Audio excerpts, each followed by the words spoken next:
रसोई की खुशबू। दादी माँ की कहानियाँ। एक समय की बात है, एक गांव में एक बूढ़ी दादी माँ रहती थी।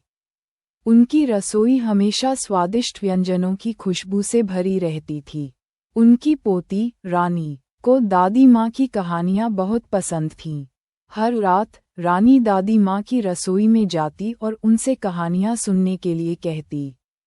एक रात रानी ने दादी माँ से पूछा, दादी माँ, आपकी रसोई में हमेशा इतनी अच्छी खुशबू क्यों आती है? दादी माँ ने हंसकर कहा, यह मेरी रसोई की खुशबू नहीं, बेटा, यह मेरी कहानियों की खुशबू है। रानी को समझ नहीं आया। उसने पूछा, कहानियों की खुशबू? दादी माँ ने कहा, हाँ बेटा, मेरी कहानियों में प्यार, ममता और साहस की खुशबू होती है। ये खुशबू हर उस व्यक्ति तक पहुंचती है जो मेरी कहानियां सुनता है। रानी ने दादी माँ की बात समझी। उसने कहा, दादी माँ, आपकी कहानियां सचमुच बहुत खास हैं।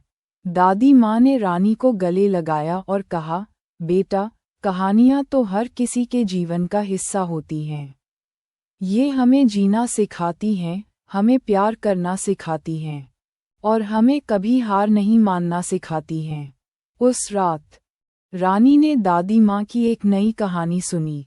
कहानी एक छोटी लड़की के बारे में थी जो अपनी हिम्मत और साहस से हर मुश्किल का सामना करती है। कहानी सुनकर रानी को बहुत प्रेरणा मिली। उसने फैसला किया कि वह भी उस लड़की की तरह बहादुर बनेगी। अगली सुबह रानी उठी तो उसकी रसोई में फिर से वही खुशबू आ रही थी।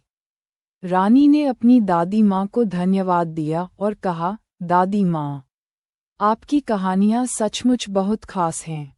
मैं हमेशा आपकी कहानियाँ सुनती रहूंगी। दादी माँ ने रानी को आशीर्वाद दिया और कहा, बेटा, मेरी कहानियाँ हमेशा तुम्हारे साथ रहेंगी। जब कभी तुम्हें कोई मुश्किल आए तो मेरी कहानियों को याद करना, वह तुम्हें हमेशा सही रास्ता दिखाएंगी। और इस तरह रानी बड़ी हुई और एक बहादुर और समझदार महिला बनी। उसने हमेशा अपनी दादी माँ की कहानियों को याद रखा और उनसे प्रेरणा लेती रही। ये कहानी हमें सिखाती है कि कहानियाँ हमारे जीवन का एक महत्वपूर्ण हिस्सा हैं। यह हमें प्यार, ममता, साहस और प्रेरणा देती हैं। हमें हमेशा कहानियों को सुनना चाहिए और उनसे सीख लेनी चाहिए।